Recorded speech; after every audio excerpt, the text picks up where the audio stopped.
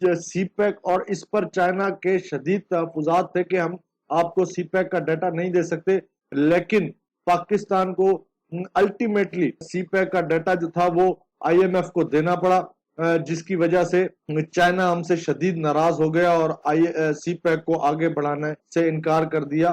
تو یہ محمد بن سلمان کو انہوں نے ناراض کیا، اس کے بعد چائنا کو ناراض کیا اور اس کے بعد امریکہ کو ناراض کیا آن دی ٹرمز آف اڈے، آپ کہہ لیں کہ انہوں نے جب افغانستان سے اپنا انخلا کیا تو امریکہ چاہ رہا تھا کہ بیک ڈور وہ چاہ رہا تھا کہ پاکستان سے فضائی اڈے مل جائیں جس سے ہم سرویلنس کر سکیں افغانستان کی، اور افغانستان میں اگر کوئی دہشت گرد ہیں تو ان پر کڑی نظر رکھ سکیں اور ان کے ٹھکانوں کو تباہ کر سکیں۔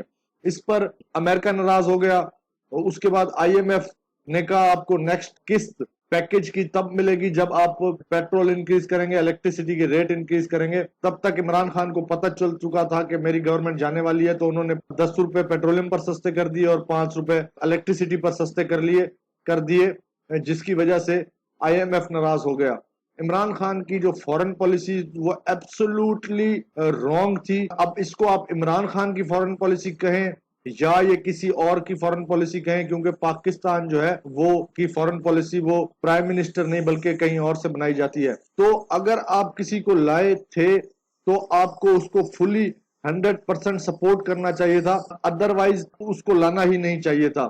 اور نیل ان دا کافن جو لگا وہ تھا رشیا کی پالیسی۔ اب اس میں رشیا کی جو پالیسی تھی، رشیا سے 30% سستا پیٹرول اور گیس لینے کی جو بات تھی وہ صرف عمران خان نے نہیں کہی بلکہ آل دا اداروں نے، مقتدر حلقے جو تھے انہوں نے مل کر اس پر بحث ہوئی اور فیصلہ کیا گیا کہ رشیا کے پاس جانا چاہیے، اور وہاں سے جو ہے پھر امریکہ کی تڑی لگ گئی جس کی وجہ سے جو ہے سب چیز خراب ہو گئی اور پاکستان کو ان دا اینڈ فائدہ نہیں ملا اور عمران خان کو ایک مراسلہ بھیجا گیا جس کی وجہ سے مقتدر حلقے جو تھے وہ عمران خان کی سپورٹ آگے نہ بڑھا سکے۔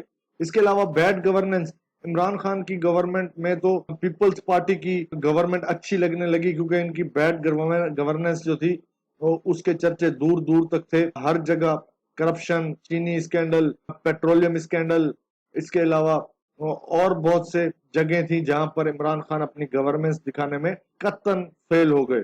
پنجاب میں جو گورننس کا حال تھا وہ تو سب کو معلوم ہے۔ اس کے علاوہ فلاڈ اکنامک پالیسیز، جیسا کہ میں نے آپ کو بتایا کہ ایل این جی $4 پر خرید سکتا تھا پاکستان، لیکن اس ٹائم نہیں خریدی گئی، لیکن جب $22 کی ہو گئی تو ایل این جی خریدی گئی، جس سے اکنامک پالیسیز کی سیریسنس کا پتہ چل گیا۔ اور عمران خان کی زیرو پرفارمنس تھی کسی بھی فیلڈ میں۔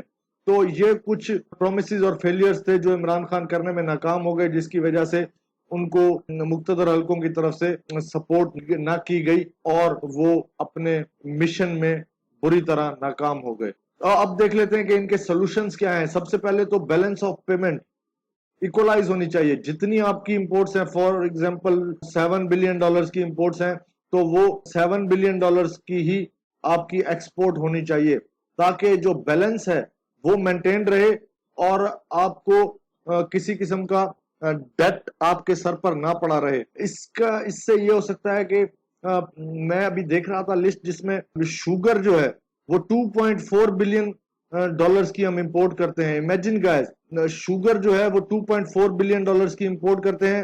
اس کے علاوہ الیکٹرانکس کا سامان جیسے کہ موبائل ہو گئے اور دوسری تیسری چیزیں ہو گئی وہ ہم امپورٹس کرتے ہیں۔ اب موبائل ٹھیک ہے انسان کی ضرورت ہے، لیکن اگر اس کو کنٹرولبل کیا جائے تو ہم موبائلز اور الیکٹرانکس کے products like U P S اور بیٹریز اور اس قسم کی چیزیں ہم ان کو روک سکتے ہیں۔ گاڑیاں، لگزریس گاڑیاں جو بہت بڑی مقدار میں امپورٹ کی جاتی ہیں ان پر بین لگا سکتے ہیں۔ اس کے علاوہ اسٹیل جو کہ $3.4 بلین کی پر ایئر ہم اسٹیل اور اس کے پروڈکٹس امپورٹ کرتے ہیں، اپنی اسٹیل مل کو تالا لگا کر ہم دوسرے ملکوں سے اسٹیل اور آئرن پروڈکٹس منگاتے ہیں۔ تو یہ کوئی راکٹ سائنس نہیں ہے، اس کو ٹھیک کرنا، اور کچھ چیزوں پر اگر بین لگانا پڑے تو مشکل فیصلے کرنے پڑتے ہیں. کچھ امپورٹس پر اگر بین لگا دیں گے تو فی الوقت فی الفور جو ہے وہ کچھ مسائل کریٹ ہوں گے، لیکن آہستہ آہستہ وہ سالو ہو جائیں گے، اور ہم ایک بینکرپسی کے کنارے پر جو کھڑے ہیں اس سے ایٹ لیسٹ سم ٹائم کے لیے ہمیں چھٹکارا مل جائے گا. اسی طرح جو سبسڈیز دی جاتی ہیں پیٹرولیم اور الیکٹریسٹی، اس کے علاوہ فرٹیلائزرز پر، ان کو ختم کر کے ریئل پرائسز پر دینا پڑے گا. فورن انویسٹمنٹس کو ویلکم کرنا پڑے گا. ایک ٹیکس فری زون بنانا پڑے گا، یا جہاں پر آپ فل الیکٹریسٹی پرووائڈ کر سکیں اور فورن انویسٹمنٹ کو آپ انکریز کر سکیں، تاکہ جو ہمارے فورن ریزروز ہیں وہ امپروو ہو سکیں. اس کے علاوہ اسمال انڈسٹریز اور بزنس اونرز کو سپورٹ کی جائے. یہاں پر جہاں کسی ادارے میں چلے جائیں وہاں پر کرپشن اور برائبنگ کا پورا بازار گرم ہے، جو کہ اسمال انڈسٹری اور اسمال بزنس اونر کو بہت مشکل پڑتا ہے، اور اس میں کسی قسم کی انویسٹمنٹ کرنے سے لوگ ڈرتے ہیں. تو ایک اچھا ماحول کریٹ کیا جائے جہاں پر آپ اسمال انڈسٹریز اور بزنس اونرز کو انکریج کر سکیں. Unleash the $3 billion freelancing industry. Pakistan اس ٹائم چوتھے نمبر پر ہے فری لانسنگ انڈسٹری میں. اس کا مطلب ہے کہ بہت $3 بلین بہت زیادہ ہوتا ہے، اور اگر ہم اس کو انلیش کر دیں، یعنی کہ ان کو آپ فل مراد دیں، ان کے بینکنگ سسٹم کو پراپر کر دیں، ٹرانزیکشن کا نظام صحیح ہو، اور ان کو فیسلٹیز پرووائڈ کریں، تو اس سے پاکستان کو بہت ریونیو جنریٹ ہو سکتا ہے. اور یہ جو چیز ہے یہ فیٹف سے ریلیٹڈ ہے. اگر فیٹف کی ایڈوائسز پر عمل نہ کیا گیا تو پاکستان وائٹ لسٹ نہیں ہو سکے گا. تو فیٹف سے نکلنا بہت ضروری ہے، جس کے لیے کچھ ایڈوائسز ہیں وہ فالو کر لیں، ان کو اچھی طرح سنسیئرلی، اگین ریپیٹ سنسیئرلی، کیونکہ ان پر سنسیئرلی عمل نہیں کیا جاتا، ان کو صرف دکھانے کے لیے عمل کیا جاتا ہے. اور اگر ان کے سنسیئرلی ان پر ورک کیا جائے گا تو پاکستان وائٹ لسٹ ہو سکتا ہے، جس سے جی ایس پی اسٹیٹس پاکستان کا واپس آ سکتا ہے، ٹریڈ کے اور بہت سارے دروازے کھل سکتے ہیں، اور پاکستان میں ریونیو کی کسی قسم کی کمی واقعہ نہیں ہوگی. تو یہ کچھ سولوشنز تھے جن پر عمل کرنا چاہیے. امید کرتا ہوں کہ پاکستان ترقی کرے اور اپنی ایکسپورٹس کو امپروو کرے، امپورٹس کو کم کرے، تاکہ پاکستان کا جو ریزروز ہیں وہ امپروو ہو سکیں اور پاکستان کسی مشکل حالات میں نہ گر جائے. پاکستان زندہ باد، پاکستان پائندہ باد. اللہ حافظ.